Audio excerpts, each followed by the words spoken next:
प्रमुख है जो मुझे लगता है हमेशा ध्यान रखी जानी चाहिए। ऐसे घृणित और जघन्य अपराधों में राजनीतिक लोग जब आए नेम्ड हो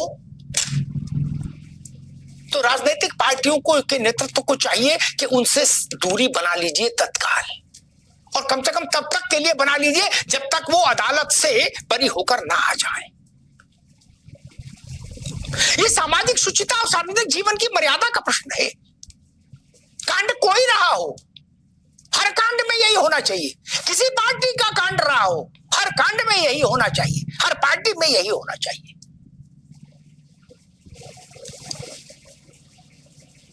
लेकिन जब आप उसको कैरी करते हैं, कंधे पर बिठा के चलेंगे, तब कटघरे में खड़े होते हैं।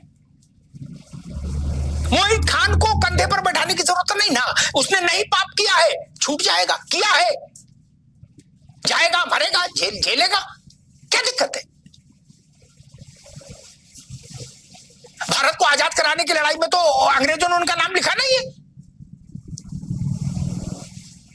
ऐसे लोगों के पीछे कोई नहीं खड़ा हो, मेरी मान्यता यह है। उनके लिए बुद्धि का उपयोग करके तर्क मत जुटाइए। घृणित काम है, आंख में आंसू लाने वाला और हृदय में अग्नि पैदा करने वाला काम है। मैं उस वयस में भी नहीं जा रहा, 60 साल के हैं, 70 साल के हैं, 65 साल के हैं, क्या है क्या नहीं। केवल वैज्ञानिक आधार ही, शीशा लेकर के लिए वैज्ञानिक आधार ठीक होगा। जैन साहब मेरी बात सहमत होंगे। स्त्री का, बच्ची का, महिला का शील भंग 100 साल का बुढ़ा भी कर सकता है। जैन साहब, शील भंग की परिभाषा बहुत व्यापक है। गलत कह रहे होंगे जैन साहब? फिर आयु के आधार पर छूट नहीं हो सकती। एक बाबा जेल में है, मनोज यादव जी के लिए एक उदाहरण देता हूं। एक बाबा जेल में, बड़े नामी बाबा थे, देश भर में आश्रम थे। और जैन साहब, एक बार बाबा ने हमसे कहा था, जब हम उनसे मिले, बोले इस जेब में यहाँ की सरकार और इस जेब में यहाँ की सरकार रहती है बच्चा। क्या? वो जब गए जेल ऐसे ही कार्यक्रम में, तो उनके वकीलों ने भी कहा बाबा बूढ़े हैं। क्या? 27 बार सुप्रीम कोर्ट में अलग अलग नामी गिरामी वकील जमानत की अर्जी दाखिल कर चुके हैं, करोड़ों रुपया खर्च हो गया, बाबा जेल से बाहर नहीं आया एक दिन के लिए भी। बोलो सियावर रामचंद्र की जय। बाबा ने भी यही ड्रामा किया था कि मैं तो बुढ़ा हूं, मैं तो चल ही नहीं पाता। लोग कुछ नहीं, मुंसिफ नहीं, हाई कोर्ट के जजों ने, भारत की सबसे बड़ी अदालत ने उसको जमानत नहीं दी। आज तक 27 बार जमानत रिजेक्ट हो चुकी। और जब देश का कोई ऐसा बड़ा वकील नहीं जो उनके लिए वकालतनामा दाखिल नहीं कर चुका, फिर भी जमानत नहीं हुई। मुझे नाम लेने की जरूरत नहीं, सब समझ ही गए होंगे। उनकी शक्ल सूरत तो इस मोहित से भी ज्यादा गंभीर थी। उन्होंने कहा मुझे देखो, मैं तो नारायण नारायण चल ही नहीं पाता। क्या? वो भी गरीब परिवार की बच्ची थी। ये हाय विचित्र है। भस्म हो जाएगा, सब कुछ भस्मीभूत हो जाएगा इस हाय से। सबको एक स्वर से उस बालिका के पक्ष में खड़ा नहीं होना चाहिए क्या? ये क्या है? पीडीए सीडीए सब छोड़िए, वो जात किस जात की है मेरे लिए भी बहुत महत्वपूर्ण है। वो बच्ची है, इतना ही बहुत है। जात तो हानि लाभ के गुणा गणित करने वाले लोग ढूंढे। वो किसी जात की होती, मेरा स्वर यही होता।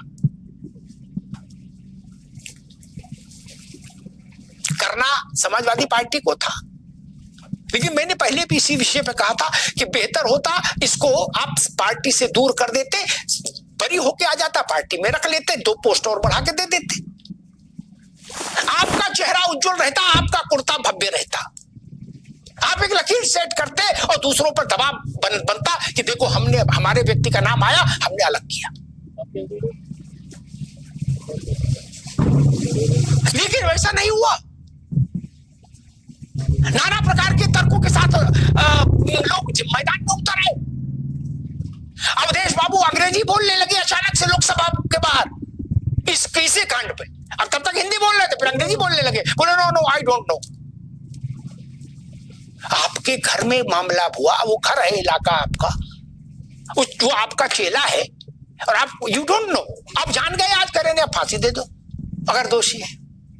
पहले तो इस बात का ख्याल रखना चाहिए था। राजनीतिक लोगों को ये शुचिता ध्यान रखनी ही चाहिए। अब डिजिटल युग है, वो जमाना चला गया जब अखबार में छपा, किसी ने पढ़ा किसी ने नहीं पढ़ा।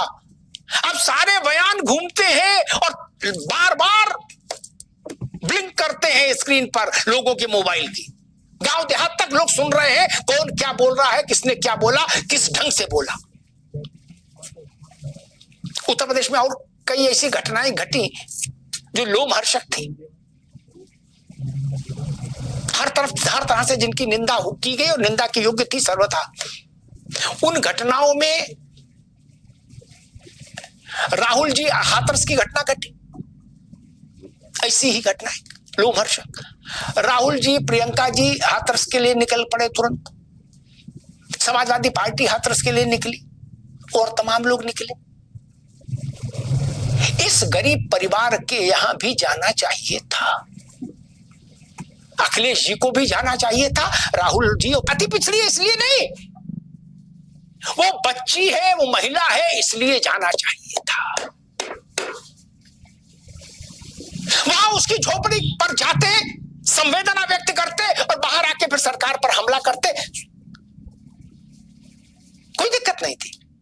राजनीतिक लोग हैं, सरकार पर हमला करेंगे, विपक्ष में है, लेकिन उसकी देहरी तक जाना चाहिए था। अखिलेश जी को भी जाना चाहिए था और अवधेश प्रसाद को भी जाना चाहिए था। आपके इलाके की घटना घट गई, देश भर में उस पर आक्रोश है, चर्चा है। अवधेश बाबू के पास समय नहीं, जाना क्यों नहीं चाहिए था भाई?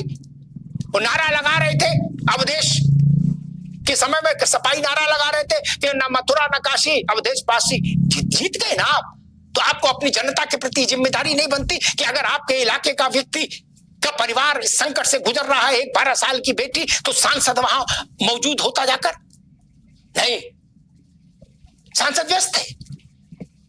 किसी पार्टी का सांसद होता इसको जाना, जो उसको जाना चाहिए था, नहीं जाएंगे। अखिलेश जी पीडीए की धारणा लेकर आए, क्या अखिलेश जी को जाकर उस परिवार के आंसू के नीचे अपनी हथेली नहीं लगानी चाहिए थी? लगानी चाहिए थी। राहुल गांधी,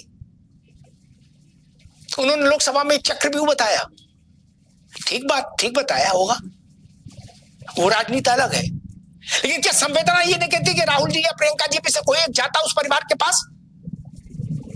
नहीं। क्यों नहीं गए?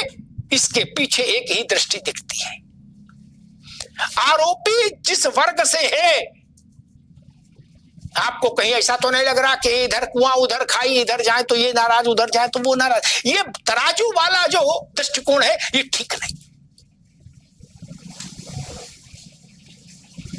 अगर ये मोहित खान की जगह मान लीजिए कोई और नाम और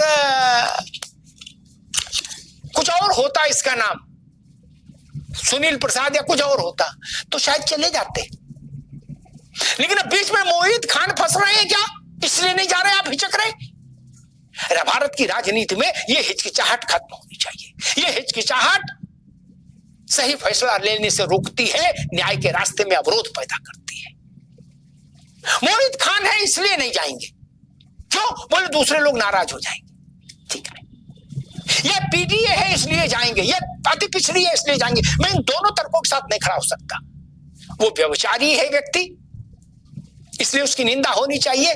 ये पीड़ित है बालिका, इसलिए इसके पक्ष में खड़ा होना चाहिए। मेरे लिए दो ही सिद्धांत है, तीसरा कोई सिद्धांत नहीं हो सकता। जाति, धर्म, मजहब, पार्टी, इसके आधार पर ना मैं पीड़ा को आंक सकता हूं, ना मैं सांत्वना की मात्रा तय कर सकता हूं। हर समझदार व्यक्ति की ये जिम्मेदारी है कि इस परिवार के साथ खड़ा हो, इसको न्याय मिलना चाहिए। दोषी कोई हो, किसी पार्टी का हो, इससे कोई फर्क नहीं पड़ता। न्याय का शासन, उसका इकबाल बुलंद रहना चाहिए। और मैं स्थानीय प्रशासन से भी कहूंगा, ये जितने भी लोग दाएं बाएं से उस परिवार को प्रभावित करने की, डराने धमकाने की कोशिश कर रहे हैं, इनके खिलाफ भी निष्ठुरता और प्रामाणिकता के साथ कार्रवाई होनी चाहिए। ये बड़ा सामान्य चलन है कि लिखा दो मुकदमा, देखें कैसे आगे बढ़ोगे, ये नहीं होना चाहिए। शासन की शक्ति उस बच्ची के परिवार के साथ लगनी चाहिए ताकि वो अपने मुकदमे को पूरी दृढ़ता के साथ लड़ पाए और आगे बढ़ पाए। राजनीतिक दलों को अगर उस परिवार के साथ संवेदना नहीं व्यक्त कर सकते तो इस मामले से कम दूर रहिए। ऐसा कोई व्यूह रचना में मत फंसिए जिससे एक इंप्रेशन ये जाए कि कुछ लोग मोहित खान के पक्ष में खड़ा होने की कोशिश कर रहे हैं। मोहित खान को अपनी लड़ाई अदालत में लड़ने दीजिए। मोहित खान आगे बढ़ो, हम तुम्हारे साथ हैं, ये नारा स्वीकार योग्य नहीं हो सकता। धन्यवाद।